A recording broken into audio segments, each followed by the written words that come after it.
Assalamualaikum warahmatullahi wabarakatuh. Al-Fatihah. A'udzu billahi minasy syaithanir rajim. Bismillahirrahmanirrahim. Alhamdulillahi rabbil alamin. Arrahmanir rahim. Maliki yaumiddin. Iyyaka na'budu wa iyyaka nasta'in. Ihdinas siratal mustaqim. Siratal ladzina an'amta 'alaihim ghairil maghdubi 'alaihim waladdallin. Amin. Bismillahirrahmanirrahim.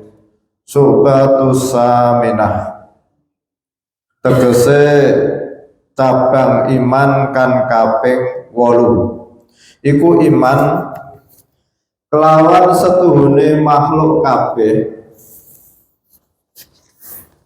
sakwise tangi saking kubure iku den giring maring ora-ora mahsar kali padha ngadeg ing atase bumi sloka kang putih wernane.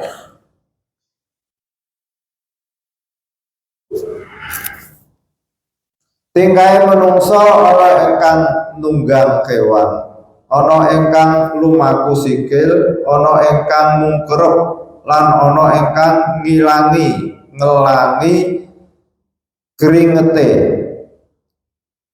lan ana ingkang tutuk gulune, lan ana ingkang tutuk wong lune, kale padha ngorong-ngorong kabeh nuli marang neraka utawa marang swarga. Subatut tasiah tegese cabang iman kang kaping 9. Iku iman setuhune swarga iku panggonane baline wong mukmin lan cawisane wong mukmin, lan ya iku wong kang mati kelawan iman senajan maune nglakoni kufur, cok uga matine kelawan iman, iya ora langgeng ing dalem neraka. Bismillahirrahmanirrahim. Pagi hari ini kita oleh Mbah Kiai untuk mengimani, yaitu cabang iman yang ke-8 dan yang ke-9. Cabang iman yang ke-8 yaitu kita harus yakin bahwa setelah semuanya itu dibangkitkan, maka oleh Allah Subhanahu wa Ta'ala digiring ke satu tempat, yaitu padang mahsyar, di mana padang mahsyar itu orang bermacam-macam sesuai dengan amal kebaikannya. Ada yang punya fasilitas, kalau pemahaman sekarang ya bisa pakai mobil yang Alphard atau mobil Fortuna, itu pemahaman modern. Kalau dulu kan naik kuda lah, sekarang itu modern kan bahasanya beda. Itu sesuai amal kebaikannya. Ada yang cukup jalan kaki, ada yang merangkak, mungkin sakit lutut. Ini jadi itu digambarkan seperti itu. Ada yang susah sekali karena berkeringat banyak. Itu, dan semua itu sesuai dengan amal kebaikannya. Nah, ini memberikan pemahaman pada kita agar kita itu harus mencari bekal sebanyak-banyaknya sehingga besok di padang mahsyar itu punya fasilitas mobil Alphard atau mobil Fortuna, sehingga kita punya status yang lebih bagus daripada yang cuma jalan kaki. Itu yang pertama. Yang kedua, kita itu nanti ada pemandangan, yang mana pemandangan itu bagi kita merupakan inspirasi. Pemandangannya apa? Setelah dia itu dikumpulkan di padang mahsyar, itu ada seorang yang setelah ditimbang amalnya ini harus ke jalur neraka. Tapi dia ingat, saya itu dulu waktu di dunia itu punya m-banking. Tapi karena kejahatan IT sehingga rekening saya itu dihabiskan oleh kejahatan m-banking. Maka tolong malaikat carikan orang yang menipu saya, 500 juta habis. Akhirnya dipanggil, orang yang menipu m-banking itu dipanggil. Nah ini orangnya ini. Nah akhirnya orang ini ditanya, kebaikanmu ada enggak? Enggak ada, saya itu dulu penjahat. Nah kalau kamu tidak punya kebaikan, maka keburukannya orang ini yang kamu tipu diambil.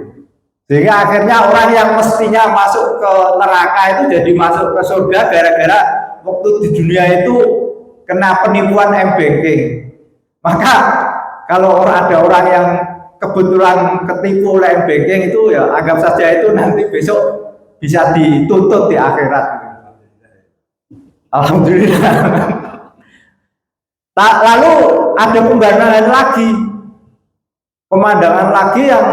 yang kebalikannya. Ada orang yang setelah ditimbang amalnya itu jeglek. Wah, dia punya amal sholat, punya amal puasa, punya amal jariyah dan sebagainya. Tapi dia dipanggil oleh orang, malaikat tolong orang itu jangan digiring ke surga. Loh, lah kenapa? Itu ada masalah dengan saya. Dulu waktu di dunia itu ada kasus dengan saya di pengadilan. Mestinya saya itu yang benar, saya beli tanah secara resmi, saya keluarkan uang 2 miliar. Tapi di pengadilan saya dikalahkan dengan orang ini dengan permainan pengadilan di dunia. Saya menuntut keadilan sebenar-benarnya di akhirat. Nah, akhirnya apa benar kamu dulu di dunia ada bermasalah tanah dengan si A? Iya. Nah kenapa? Ya saya punya kenalan di pengadilan sehingga saya harus menang.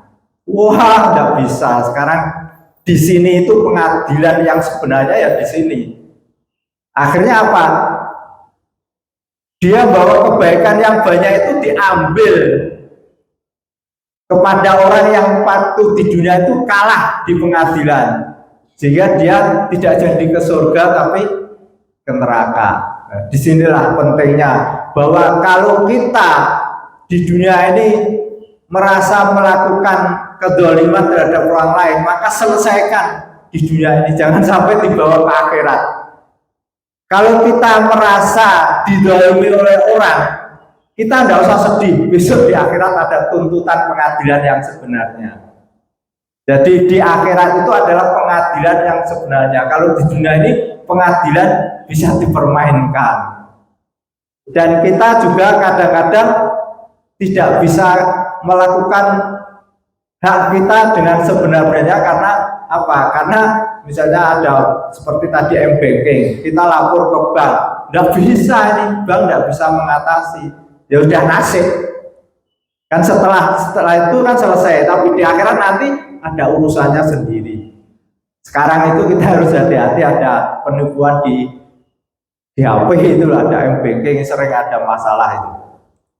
Lalu yang ke-9, kita dituntun oleh Mbak Kiai bahwa Allah menciptakan surga ini disediakan untuk orang beriman, dan Allah menciptakan neraka ini disediakan untuk orang yang kafir. Jadi orang beriman pasti masuk surga, pasti itu, karena Allah sudah janji orang yang beriman akan dimasukkan surga dan orang yang kafir dimasukkan neraka, dan itu selama-lamanya. Orang beriman di surga itu selama-lamanya, orang kafir di neraka itu selama-lamanya, tidak ada batas. Adapun orang beriman kok masuk neraka itu tidak selama-lamanya. Karena apa? Karena dihukum orang yang masuk surga itu harus bersih dari dosa. ketika orang itu masih berdosa, maka harus dihukum dulu, dibersihkan dulu di neraka. Setelah dia bersih, lalu oleh Allah Subhanahu wa taala dimasukkan ke surga.